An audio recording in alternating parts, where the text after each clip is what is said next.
On the main floor of Atlantic Harbor Shipyard, CEO Victoria Calloway terminated Darius Mitchell in front of the entire crew. No warning, no private meeting. She called him a bottleneck. Darius didn't argue. He pulled off his gloves, closed his locker, and walked out through the front gate without a single word. Dozens of workers watched him go. 10 minutes later, the sky shook. 2 Navy helicopters dropped onto the company parking lot. A uniformed commander stepped out, looked straight at Victoria, and asked a single question. "Where is Chief Mitchell?" Callaway Marine Systems sat on the eastern edge of Atlantic Harbor, a sprawling shipyard of rusted cranes, dry docks, and repair bays that stretched along the waterfront like an industrial scar. For over 40 years, the company had serviced commercial freighters and, under a classified federal contract, maintained propulsion systems for a select class of Navy vessels. The work was unglamorous, grease-stained, loud, and unforgiving. But it paid well, and the men and women who worked there understood something most outsiders didn't. Every bolt they turned, every weld they laid, kept ships from sinking and crews from dying. Darius Mitchell had been part of that world for nearly 8 years. Before Callaway Marine, he'd spent a decade in the United States Navy as a propulsion systems technician, specializing in tactical engine configurations that most civilian mechanics would never see in their entire careers. He held a clearance-level certification so rare that fewer than a dozen active professionals on the eastern seaboard shared it. But none of that showed on his face. Darius moved through the shipyard the same way every morning: steel-toed boots, worn leather gloves, a quiet nod to whoever crossed his path. A black single dad in his 30s with deep brown skin and close-cropped curls. He didn't talk about his Navy years. He didn't advertise his personal life.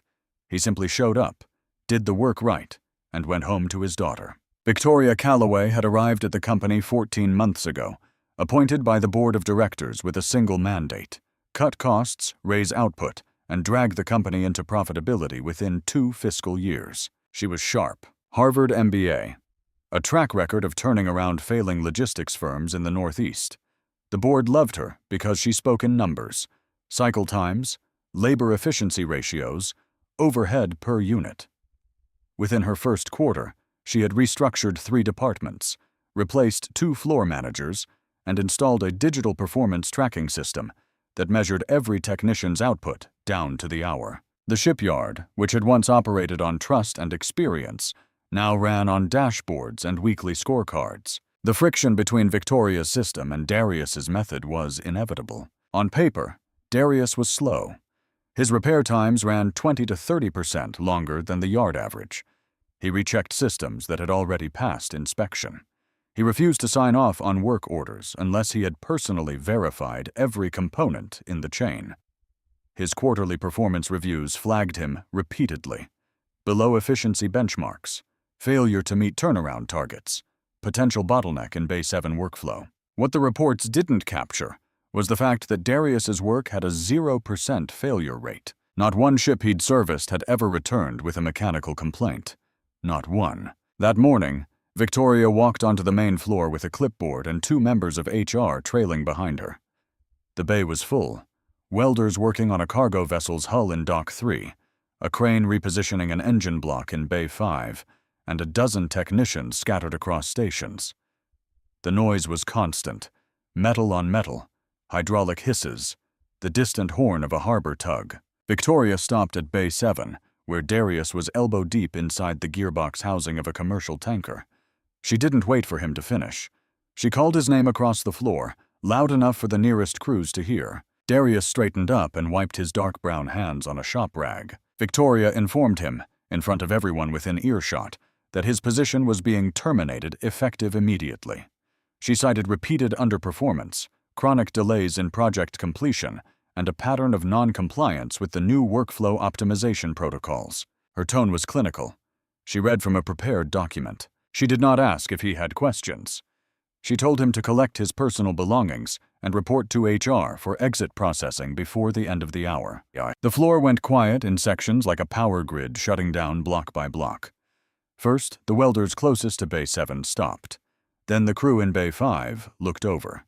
Within 30 seconds, Nearly every worker on the east side of the building had turned to watch. Some of them had known Darius for years. A few had served alongside him in the Navy before following him into civilian work. They knew what he was. They knew what Victoria apparently did not. Darius looked at her for a long moment. His expression didn't change. He didn't raise his voice. He didn't defend himself or mention his certification, his safety record, or the fact that every complex military repair in the last 8 years had gone through his hands. He simply pulled off his gloves, set them on the edge of the gearbox housing, walked to his locker, removed a few personal items, including a framed photo of his daughter Nia, a young black girl with warm brown skin and tight curls, and closed the metal door with a calm, deliberate motion. Then he turned and walked toward the front gate. The only sound was his boots on the concrete floor. Not a single person on that floor said a word, but every one of them watched him go. Victoria turned back to the HR staff and began discussing reassignment of Darius's pending projects. In her mind, the decision was clean. A bottleneck had been removed. The production line could now move at the pace the board demanded. She had no reason to think about Darius Mitchell again. 10 minutes later, a sound cut through the noise of the yard. A deep, rhythmic thunder that made the sheet metal walls vibrate. Workers near the loading dock doors looked up. 2 MH-60 Seahawk helicopters descended through the gray sky and landed on the company's main parking lot, blowing gravel and dust across the hoods of employee cars. Before the rotors had fully slowed, a uniformed officer stepped out of the lead aircraft. He was tall, square-shouldered, with a commander's insignia on his collar. 2 armed sailors flanked him. The commander walked straight through the shipyard entrance without stopping at the security desk. A floor manager tried to intercept him, but the officer held up a Department of Defense identification badge and kept moving. He found Victoria standing near Bay 7, still holding her clipboard. He didn't introduce himself with pleasantries. He looked at her and asked where Chief Mitchell was. Victoria blinked. She told him that Darius Mitchell was no longer employed by the company as of that morning. The commander's jaw tightened. He asked how long ago Mitchell had left the premises. Victoria said approximately 10 minutes. The commander turned to one of his sailors and ordered an immediate trace on Mitchell's phone and vehicle. Then he looked back at Victoria with an expression that was no longer professional courtesy. It was controlled anger. He informed her that a United States Navy vessel had entered Atlantic Harbor under emergency protocol with a critical failure in its classified propulsion system. The ship could not be moved, repaired, or even safely powered down without a technician holding a specific tactical systems clearance. He told her that within the entire region, exactly 1 person held that certification and the operational experience required to execute the repair. That person was Darius Mitchell, the man she had fired in front of her whole crew less than 15 minutes ago. Victoria opened her mouth but didn't speak. Around her, the shipyard workers had stopped moving again. They stood at their stations, tools in hand, watching the scene unfold. The commander didn't wait for her response. He pulled a radio from his vest and relayed an order to dispatch a ground team to locate Mitchell. The helicopters on the parking lot kept their engines running. The entire operation had the weight of something far larger than a corporate termination. This was a matter of national defense, and the clock was already moving. Victoria stood in the middle of her own shipyard, surrounded by the systems she had built to measure productivity. And for the first time since taking the job, she realized that her metrics had missed something. She had measured Darius Mitchell's speed. She had never once measured what he was actually worth. They found Darius 20 minutes later, sitting in his truck in a gas station parking lot half a mile from the shipyard. He hadn't gone far. The engine was off.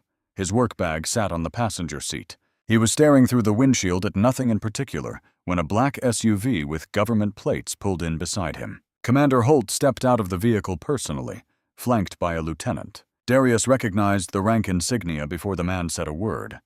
He'd worn the same uniform for 10 years. He knew what an emergency deployment looked like, and this was one. Commander Holt explained the situation in direct terms. A Navy destroyer, the USS Brennan, had limped into Atlantic Harbor with a catastrophic malfunction in its encrypted propulsion control system.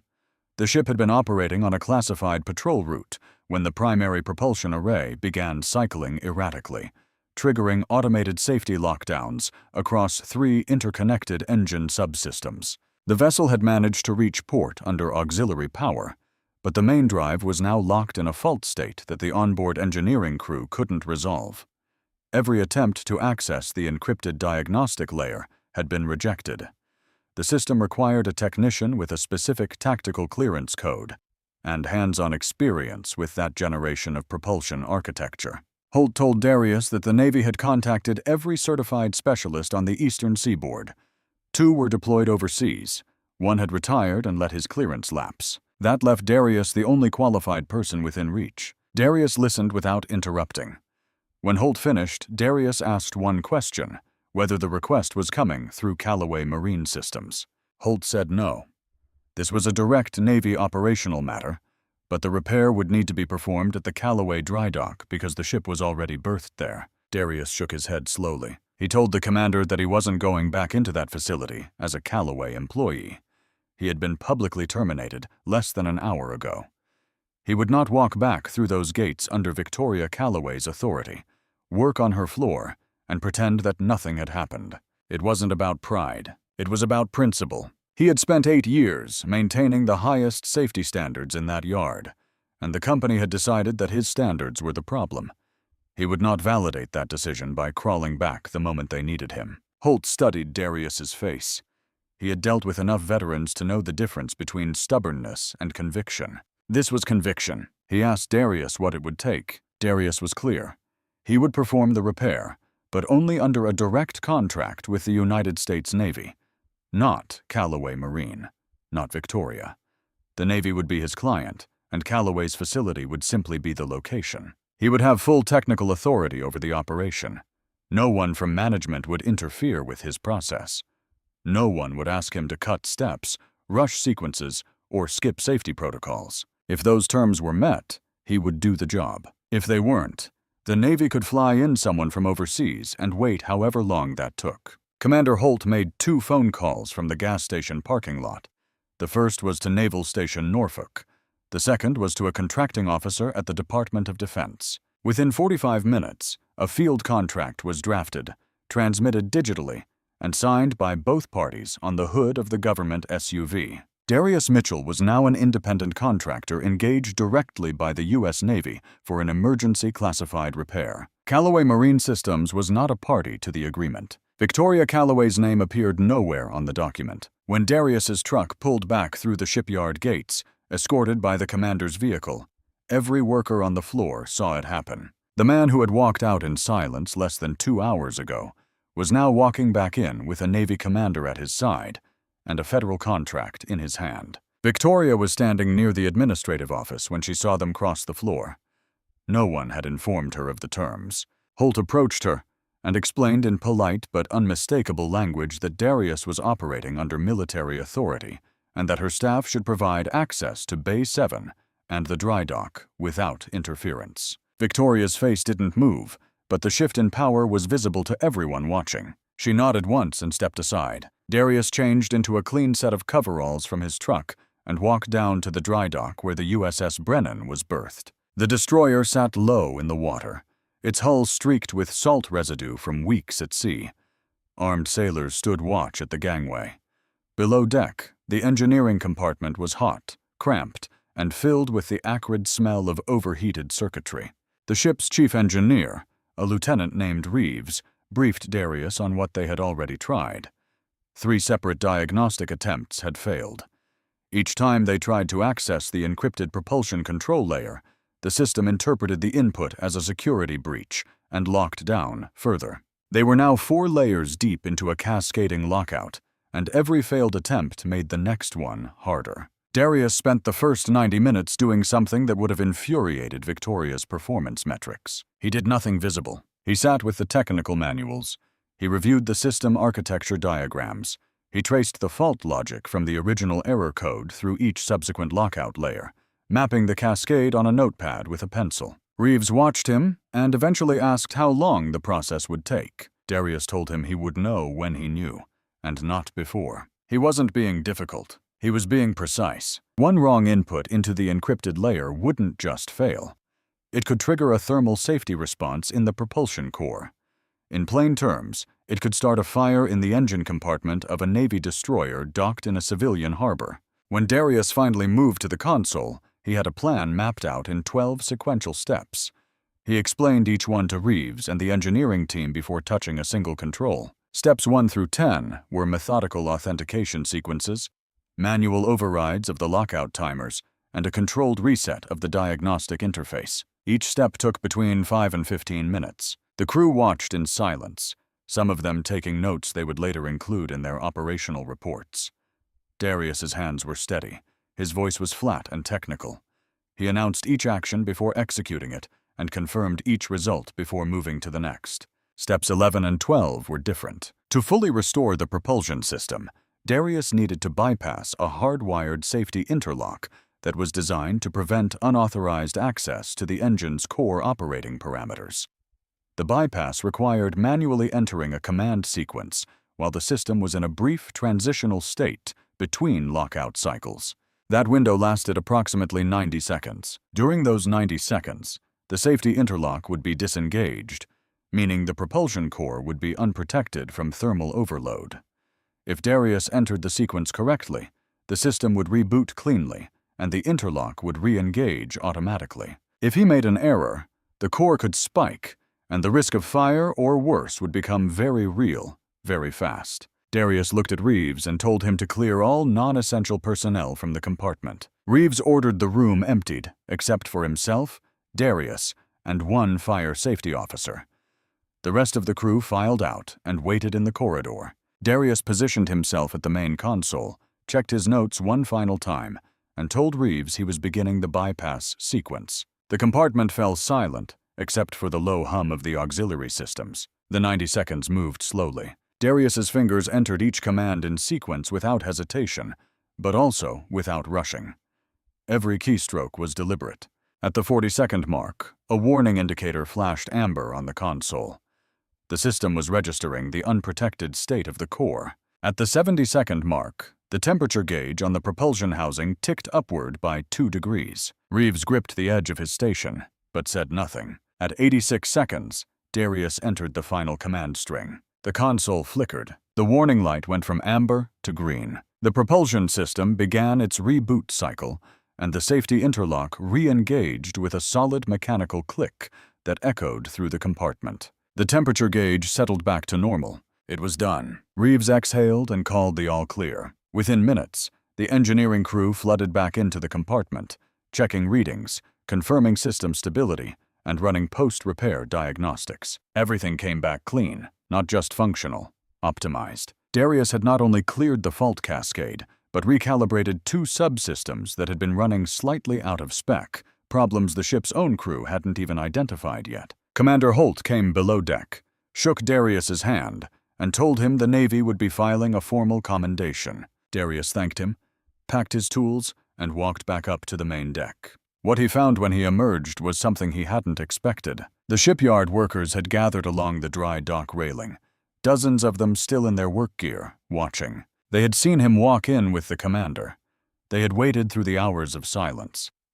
And now they watched him come back up, tools in hand, the job finished. Nobody clapped, nobody cheered, but the looks on their faces carried something heavier than applause. They knew exactly what had just happened. The man their CEO had called a bottleneck had just done something none of them could do, something the entire United States Navy had needed him specifically to accomplish. Victoria was standing at the edge of the crowd. She saw the same thing everyone else saw. She saw the commander salute Darius as he stepped off the gangway.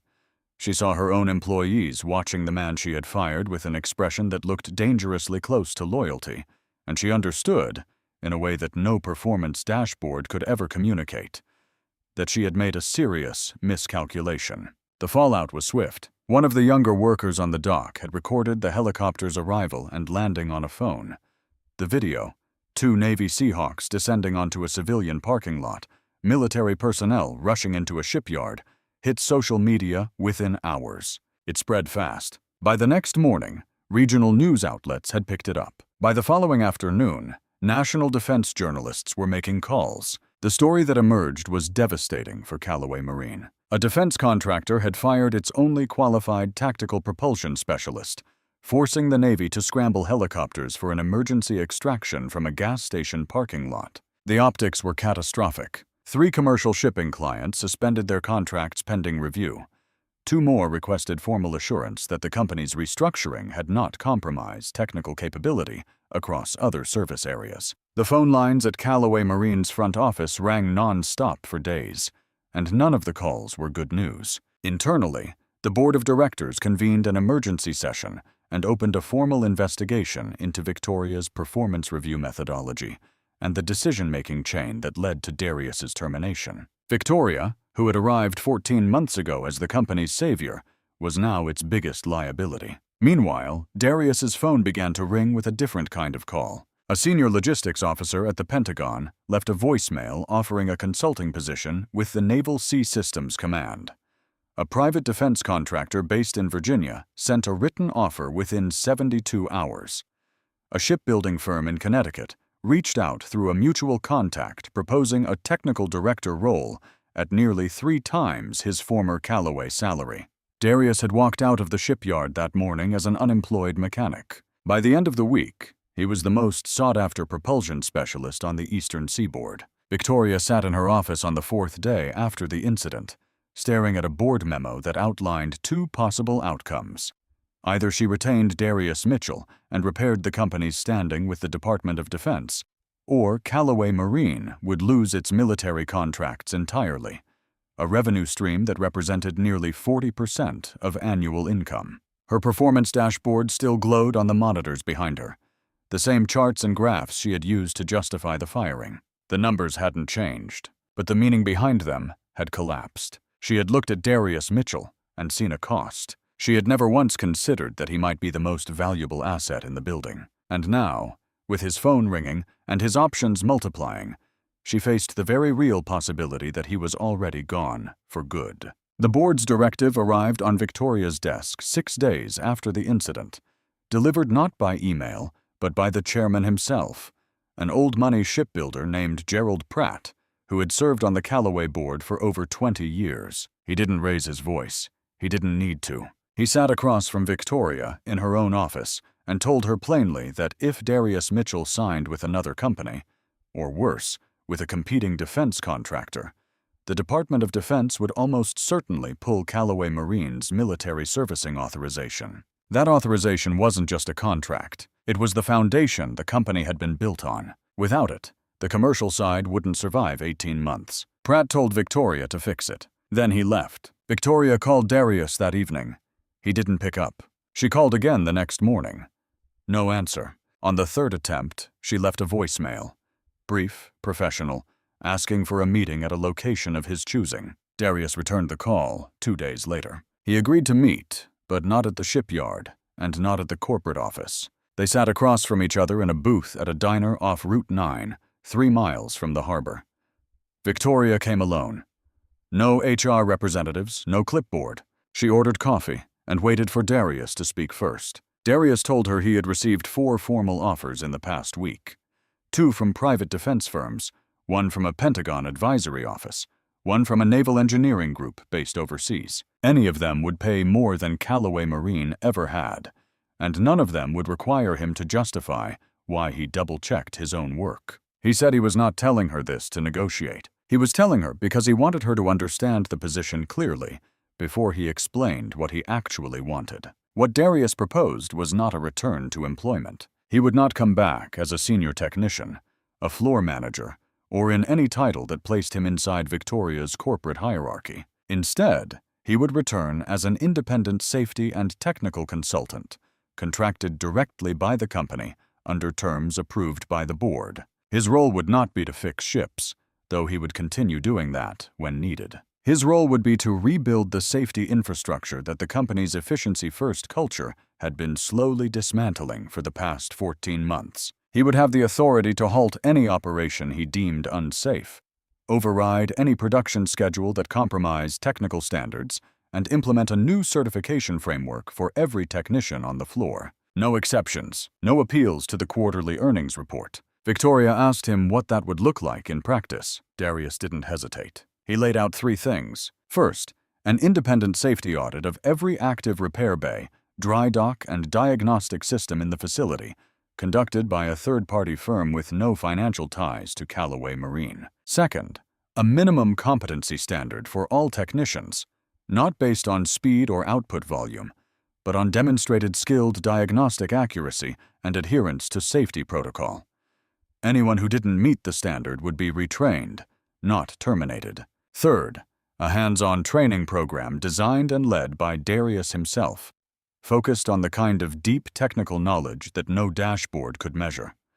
The program would be mandatory for all floor staff, including supervisors. And there was one final condition, the one that mattered most. No vessel, military or commercial, would leave Callaway Marine's dock unless it had passed a comprehensive safety review and received a signed clearance from the technical team. Not from management, not from scheduling, from the people who actually understood the machines. If a ship wasn't ready, it didn't move.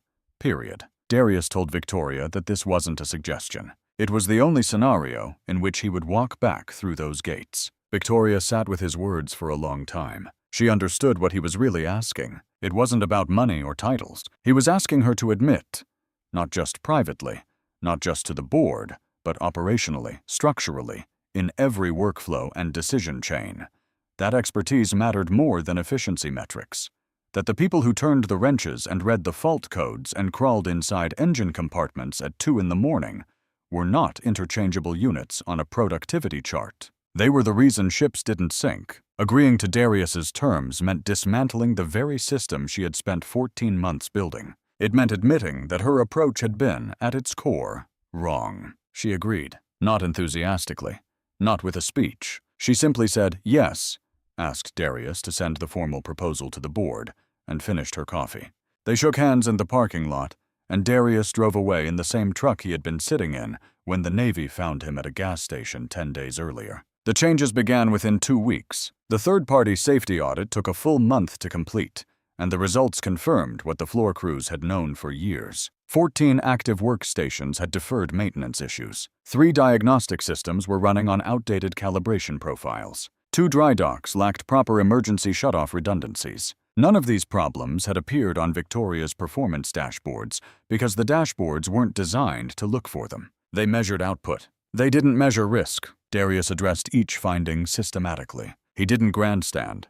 He didn't send company-wide emails or hold motivational meetings. He walked the floor bay by bay and worked with each crew directly. He showed technicians how to identify stress fractures in propulsion housings that visual inspection alone would miss.